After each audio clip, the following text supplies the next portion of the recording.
नमस्ते साथियों, कैसे हैं आप लोग। आशा करता हूं कि आप लोग ठीक तरह से होंगे और अपना अध्ययन ठीक तरह से कर रहे होंगे। भारतीय इतिहास की यात्रा का यह 37वां व्याख्यान है। इसके अंतर्गत हम लोधी वंश के बारे में अध्ययन करेंगे। अपने पिछले व्याख्यान के अंतर्गत हमने सैयद वंश के बारे में अध्ययन किया, जिसके अयोग्य शासकों द्वारा कैसे दिल्ली का पतन किया गया। सैयद वंश के आखिरी समय तक जो दिल्ली का क्षेत्र था वह लगभग 200 मील तक ही सीमित रह गया, जिसमें दिल्ली का कुछ क्षेत्र और दिल्ली के आसपास के कुछ गांव आते थे। आज के व्याख्यान में हम लोधी वंश के बारे में अध्ययन करेंगे, जो कि सैयद वंश के बाद आया। इस वंश के संस्थापक बहलोल लोधी को माना जाता है।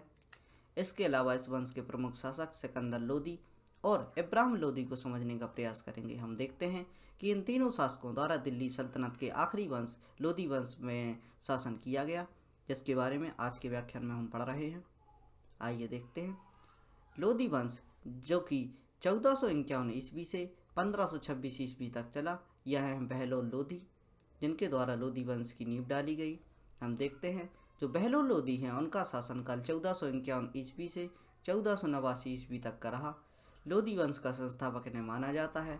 यह अफगानी हुआ करते थे। बहलोल लोधी ने सबसे पहले अफगानी वंश की नींव डाली। अफगानी वंश को ही लोधी वंश कहा जाता है। हम देखते हैं कि जो लोधी वंश पहले से ही चला आ रहा था, अतः जब यह दिल्ली की राजगद्दी पर बैठता है तो इसके समय को यह लोधी वंश की स्थापना करता है और यहाँ पर स्थापित होता है। 1451 ईस्वी में बहलोल लोधी ने गाजी की उपाधि धारण की। जब यह दिल्ली की राजगद्दी पर बैठता है तो गाजी की उपाधि धारण करता है तथा दिल्ली की राजगद्दी पर बैठता है। बहलोल लोधी ने जौनपुर के शासक सरवर को युद्ध में पराजित किया और जौनपुर दिल्ली सल्तनत में मिला लिया। हम देख रहे थे कि दिल्ली का जो क्षेत्र वह सीमित क्षेत्र हो चुका था, और जब बहलोल लोधी यहाँ पर राजगद्दी पर बैठते हैं, जब लोधी वंश की स्थापना होती है, तो यह अपने राज्य का एक्सपेंशन करने का प्रयास शुरू करते हैं और जौनपुर के शासक को पराजित करते हुए जौनपुर के शासक सरवर को पराजित करते हुए यह दिल्ली जो जौनपुर क्षेत्र होता है उसको दिल्ली में मिला लेते हैं। बहलोल लोधी ने बहलोली प्रकार के सिक्के चलवाए। माना जाता है कि यह सिक्के बहुत ही लंबे समय तक चले। यह माना जाता है कि यह सिक्के अकबर के शासनकाल तक चलते रहे। बहलोल लोधी ने अपने सरदारों को मकसद ए अली के नाम से पुकारा करता था।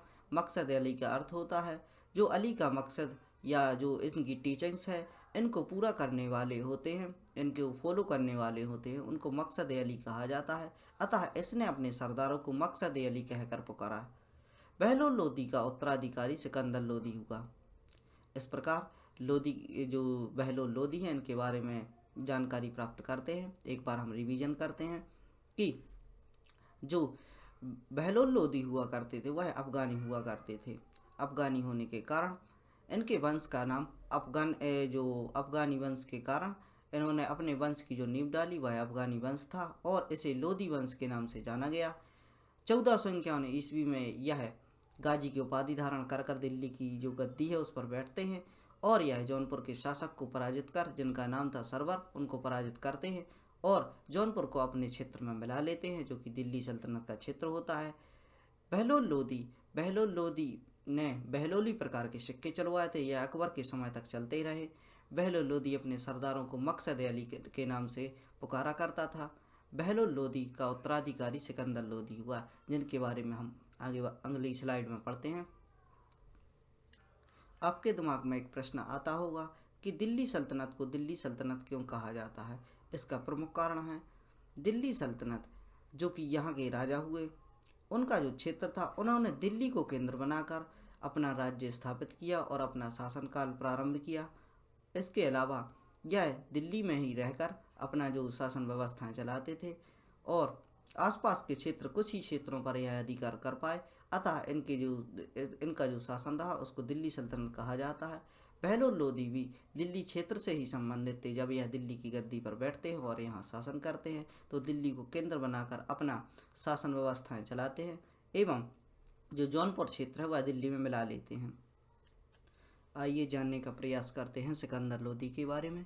सिकंदर लोधी का शासनकाल 1489 ईस्वी से 1517 ईस्वी तक चला। आइए देखते हैं इनके बारे में। सिकंदर लोधी का वास्तविक नाम निजाम था। सिकंदर लोधी इस वंश का सबसे शक्तिशाली एवं प्रमुख शासक था। इसने ताजिया एवं मुहर्रम पर रोक लगा दी। यह देखता था कि इसके क्षेत्र में जो भी ऐसी गतिविधियां होती थीं उन पर यह रोक लगा देता था। जैसे कि जो ताजिया बहुत ही बड़े स्तर पर भारत में निकाले जा रहे थे, तो इसने जो दिल्ली का क्षेत्र था उस क्षेत्र में इसने ताजिया व मुहर्रम जो कि बहुत जोड़ तोड़ से मनाया जाता है उस पर रोक लगा दी थी। सिकंदर लोदी ने 1504 ईस्वी में आगरा शहर की स्थापना की। आगरा बहुत ही प्रमुख शहर जिस पर आगे चलकर शाहजहां ने ताजमहल का निर्माण करवाया था और मुगल सल्तनत के राजाओं द्वारा इसको अपनी राजधानी भी बनाया गया था। उस पर उसकी जो स्थापना है, आगरा शहर की स्थापना सिकंदर लोदी द्वारा 1504 ईस्वी में की गई थी तथा वहाँ पर बादलगढ़ का किला बनवाया था। बादलगढ़ का किला आज भी मौजूद है, पर्यटन की दृष्टि से बहुत ही महत्वपूर्ण है। बादलगढ़ का किला सिकंदर लोदी के द्वारा बनवाया गया था और बाद में इसे अपनी राजधानी बनाया। सिकंदर लोदी ने बाद में चलकर जो यहाँ पर आगरा शहर था इसको अपनी राजधानी बनवाया था। प्रश्न पूछ लिया जाता है, आगरा शहर की स्थापना किसके द्वारा की गई? तो वह सिकंदर लोदी के द्वारा की गई। आगरा शहर को अपनी राजधानी सबसे पहले किसके द्वारा बनाया गया? तो यह बनाया गया सिकंदर लोदी के द्वारा। 1506 ईस्वी में सिकंदर लोदी ने कुतुब मीनार की मरम्मत करवाई। यह अपना जो साम्राज्य की व्यवस्थाएं विकसित रूप से चला रहे थे और अपने साम्राज्य का विस्तार कर रहे थे। इसी के चलते इनके क्षेत्र में यह एक ऐतिहासिक इमारत जो कि कुतुब मीनार हुआ करती थी, कुतुब मीनार जो कि टूट फूट चुकी थी उसकी मरम्मत सिकंदर लोदी के द्वारा 1506 ईस्वी में करवाई जाती है। सिकंदर लोदी हिंदुओं के प्रति कट्टर विरोधी था और मुस्लिम धर्म का जो अतिरिक्त नीतियाँ थी, जो तामझाम वाली नीतियाँ थी, उनका भी यह विरोध किया करता था। इस विरोध के चलते हम देखते हैं इसने किस प्रकार के कार्य किए। उसने नगरकोट की ज्वाला देवी की मूर्ति को तोड़कर कसाईयों को बांट दिया और कसाईयों को मांस तौलने के लिए उपयोग में दे दिया। हम देखते हैं कि हिंदू धर्म में किस प्रकार की मान्यताएं थी। वह अपने दुख सुख एवं अपनी आराधना के चलते जो भी इनकी समस्याएं थी वह अपनी समस्याएं मंदिरों में जाकर ईश्वर के सामने रखते थे और आराधना का आज भी भारत में यह विषय बना हुआ है कि लोग राजाओं से ज़्यादा, अपनी प्रशासन से ज़्यादा धर्म के प्रति इतने विश्वास से जाते हैं और उसको मानते हैं। इस प्रकार की नीति देखकर ये राजा के मन में, जो सिकंदर लोदी था, इसके मन में यह आया कि इसकी जो महत्वाकांक्षा है वह महत्वाकांक्षाएं दबाई जा रही हैं, इसको मानने वालों की संख्या कम है। इसको देखते हुए यह एक क्रूरता भरी एक नीति अपनाकर यह नगरकोट की जो ज्वाला देवी का प्रमुख मंदिर होता है उसकी मूर्ति तोड़कर कसाईयों को दे देता है ताकि जो कि हिंदू धर्म की जो आस्था है उसको चोट पहुँचे और राजा की ओर इनका ध्यान जाने लगे। इसने मस्जिदों को शिक्षा का केंद्र बना दिया। मस्जिदें जहाँ पर जो नमाज वगैरह हुआ करती थी और पाँच टाइम की जो यहाँ पर नमाज होती है वह हुआ करती थी, तो इसने कहा कि इतनी बड़ी बड़ी जो इमारतें बनाई हुई हैं, जो मस्जिदें बनाई हुई हैं, इससे लोगों का क्या भला हो रहा है। अतः इसने जितनी भी मस्जिदें थी उनको शिक्षा का केंद्र बनाते हुए उनको मदरसा या स्कूल में तब्दील कर दिया। इसने भूमि की नापने के लिए एक पैमाना बनाया। जो इसके समय पर भूमि नापी जाती थी उसके लिए इसने एक पैमाना बनाया जिसका नाम था गज-ए-सिकंदरी। गज-ए-सिकंदरी 30 इंच का हुआ करता था। मतलब इसका जो पैरामीटर होता गज-ए-सिकंदरी, उसका एक पैरामीटर 30 इंच का होता था। यह बहुत ही अच्छा कवि था एवं अपनी कविताओं को गुरुमुखी नाम से मतलब इसकी जो कविताएं थी वह गुरुमुखी नाम से इसको जानी जाती थी और जो फारसी भाषा है उसमें यह कविता लिखता था। इसने संगीत का एक रत्न लज्जा सिकंदर शाही की रचना की। यह संगीतज्ञ भी था। इसने लज्जा सिकंदर शाही नाम की रचना करवाई थी। इसने आयुर्वेद के ग्रंथों को फारसी भाषा में अनुवाद करवाया था। जो आयुर्वेदिक के ग्रंथ थे उनके प्रति इसकी आस्था थी और यह मानता था कि आयुर्वेद से जो कि बहुत सी बीमारियां जो ठीक कर रहे थे, जो कि आयुर्वेद के जो यहाँ पर टीचर्स थे भारत में, जो वैद्य हुआ करते थे, आयुर्वेद से बहुत सी बहुत से ग्रंथ भी लिखे लिखे हुए थे। उन ग्रंथों का इसने संकलन किया और उन ग्रंथों को फारसी भाषा में, ताकि जो विदेशों में पढ़ी जा सके उस भाषा में, इसने इसका अनुवाद करवाया और अपने उपयोग योग्य बनाकर इसने एक पुस्तक लिखवाई थी। उस पुस्तक का नाम था फहरंग ए सिकंदरी। सिकंदर ने हिंदुओं पर पुनः जजिया कर लगवाए। हम देखते हैं कि जजिया कर, जो कि उस समय पर समाप्त कर दिया गया था, वह जजिया कर इसने फिर से प्रारंभ करवा दिया था और जो मुस्लिमों पर लगने वाला धार्मिक कर था ज़कात, उसको बंद करवा दिया। आइए एक बार रिवीजन करते हैं सिकंदर लोदी के बारे में। सिकंदर लोदी, जो कि 1489 से 1517 ईस्वी तक शासन करता है, दिल्ली की गद्दी पर बैठता है। यह इसका वास्तविक नाम निजाम हुआ करता था। यह बहुत ही शक्तिशाली शासक था। यानी जो 3 शासक आए सिकंदर लोदी वंश में, वह उनमें सिकंदर लोदी सबसे प्रमुख था। इसने ताजिया एवं मुहर्रम पर रोक लगा दी। हमने देखा कि किस प्रकार की नीति है धर्म को लेकर अपना रहे थे। जो भी अतिरिक्त चीज़ें हुआ करती थी, जो भी अतिरिक्त ऐसी धर्म मान्यताएं थी जिससे ये इसके दिमाग के बाहर जाती थी, जो इसे समझ नहीं आती थी, उन पर यह रोक लगा देता था। इस प्रकार इसने ताजिया व मुहर्रम पर रोक लगा दी। 1504 ईस्वी में इसने आगरा शहर की स्थापना की और बादलगढ़ किले का निर्माण करवाया। साथ ही इसने जो कि आगरा थी उसको अपनी राजधानी बनवाया। यह कुतुब मीनार की जो मरम्मत है उसको करवाते हैं। और सिकंदर लोदी के बारे में एक बात देखते हैं कि यह हिंदुओं के प्रति कट्टर था। इस प्रकार यह अपनी महत्वाकांक्षा के चलते ज्वाला देवी के जो प्रमुख मान्यताएं प्राप्त मंदिर था, उस ज्वाला देवी के मंदिर की जो मूर्ति है उसको तोड़कर कसाईयों में बांट देता है और कसाईयों से यह कहता है कि इसके जो मांस तौलने के लिए है उसको बाट के रूप में प्रयोग किया जाए। इसने मस्जिदों को शिक्षा का केंद्र बना दिया। जो भी मस्जिद है वहाँ पर केवल नमाज हुआ करती थी। इस प्रकार उसने मस्जिदों में नमाज को बंद करवाकर शिक्षा का केंद्र बना दिया।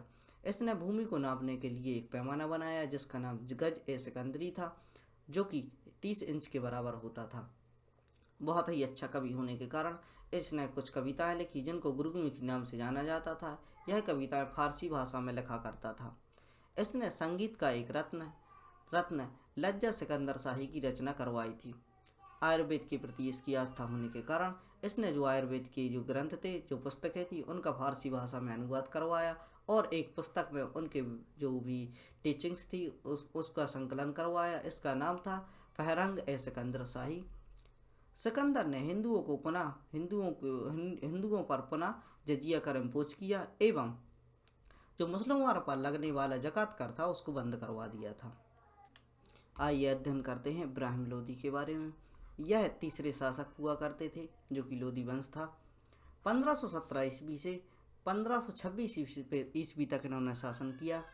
सिकंदर लोदी की मृत्यु के पश्चात उसका बड़ा पुत्र इब्राहिम लोदी दिल्ली के सिंहासन पर बैठा।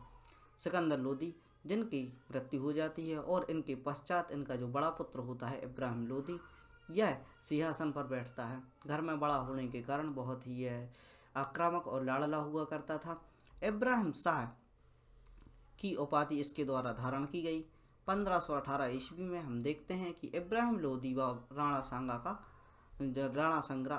सांगा जो कि संग्राम सिंह के नाम से जाने जाते हैं, इनके बीच घटोली का युद्ध होता है और जिसमें इब्राहिम लोदी पराजित हो जाता है। नया गद्दी पर बैठने के कारण यह अपने आप में बहुत ही प्रसन्न रहता था। अतः इसने आते हुए एक दबंगपूर्ण कार्य किया।